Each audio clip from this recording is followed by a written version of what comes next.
අපක්ෂපාතී ගරු විනිසුරු මොඩලගෙන් අවසරයි ලෝකයේ ඇතුලේ තාමත් සංවර්ධනය වෙමින් පවතින ලංකාව වගේ රටක් ඇතුළේ ඉඳලා අවසරයි කතා කරන්න හරිත කෘෂිකාර්මික ප්‍රතිපත්තිය ශ්‍රී ලංකාව තුළ ක්‍රියාත්මක කිරීමේ වැදගත්කම සහ අභියෝග කියනා වූ ඉතාමත් කාලෝචිත මාතෘකාව සම්බන්ධයෙන් එකී මාතෘකාවට ප්‍රවිෂ්ඨ වෙද්දී මුලින්ම ඔබ අවධානය රැගෙන යන්න සූදානම් වෙන්නේ මාතෘකාවේ තියෙන වැදගත්ම වචන ඛණ්ඩය දිහාවට. ඒ තමයි හරිත කෘෂිකාර්මික ප්‍රතිපත්තිය කියන්නේ මොකක්ද?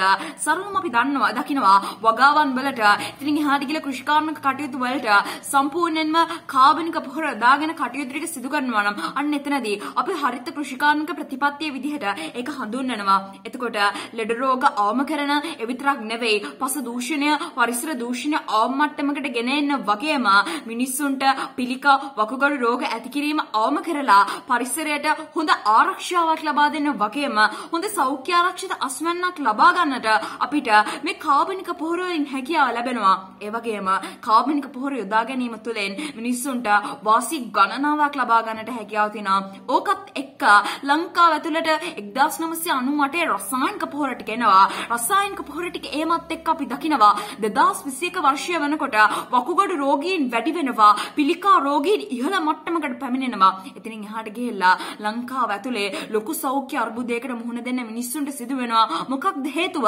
රසායනික පොහොර වල තියෙනා වූ ඒ අහිතකර බලපෑම.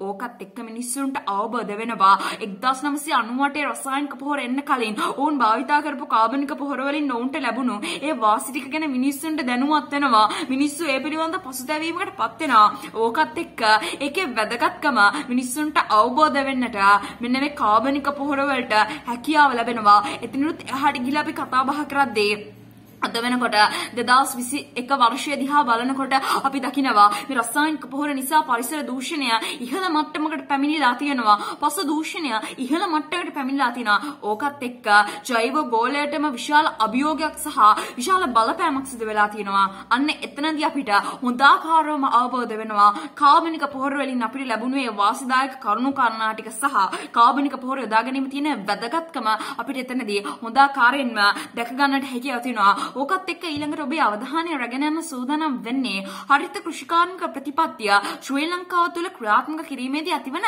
අභියෝග ගැන ඔබ දැනුවත් කරන්නට. අපි දකිනවා මේ වර්තමානයේ ගොවීන් පාරට බහැලා උද්ඝෝෂණය කරේ මොකද?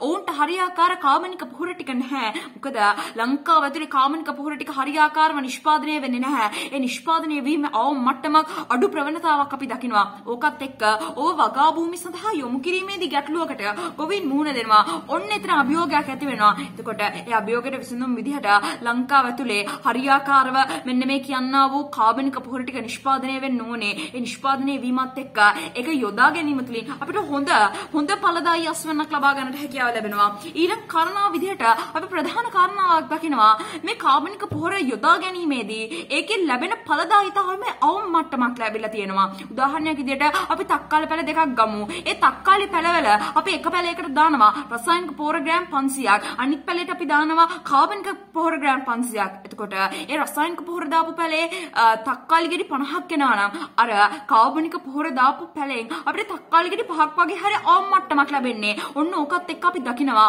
ඒ ලැබෙන ඵලදායීතාවයේ අවම වීමක්. ඒකත් එක්ක රසායනික පොහොර දානවා වගේ අවම වශයෙන් 10 ගුණයක්වත් කාබනික පොහොර අපි දාන්න ඕනේ ඵලදායීතාවය හොඳ මට්ටමකට ගන්න නම්. ඕකත් එක්ක අපි සරලවම දකිනවා එතනදී වැඩි වියදමක් ඒ සඳහා යොමු වෙනවා. ඒත් එක්ක අපි ලෝකයේ ඇතුලේ සංවර්ධනය වෙච්ච ඇමරිකාව වගේ රටවල් ගැන කතා කරද්දී ඒ රටවල් වල සම්පූර්ණයෙන්ම ඔවුන් කාබනික පොහොර යොදාගෙන හොඳ ඵලදායී අස්වැන්නක් ලබා ගන්නවා. ඒ විතරක් නෙමෙයි ඔවුන් කාබනික පොහොර වගාවන් සිදු කරන අතරතුරේදීම ඔවුන් රසායනික පොහොර යොදාගෙනත් ඔවුන්ගේ වගා කටයුතු ටික සිදු කරගෙන යනවා. ඒත් එක්ක අර කාබනික පොහොර වලින් ලැබෙන අස්වැන්න ඔවුන් සම්පූර්ණයෙන් ඔවුන්ගේ ජනතාවට ලබා දෙන්නේ අර රසායනික පොහොර වලින් ලැබෙන අස්වැන්න ඔවුන් වෙනත් රටවල් වලට දාලා වෙනත් රටවල් වලට ඒවා යවලා ලංකාව වගේ රටවල් වලට හොඳම උදාහරණය තමයි ඇමරිකාවෙන් අපිට තිරිඟි පුටි ටික ලැබෙනවා. ඒ රසායනික පොහොර යොදපු ඒවා. එතකොට ඒවා ටික ලංකාව ලංකාව වගේ රටවල් වලට එවලා ඕන් අර එන මුදලින් ඕන් එක කාබනික පොහොර වේද යොදා ගන්නවා. අන්න ඕන් ප්‍රවණතාවයකට ඇවිල්ලා අන්න ඕන් බුද්ධිමත්ව ක්‍රියාත්මක වෙනවා. ඔන්න ලංකාවට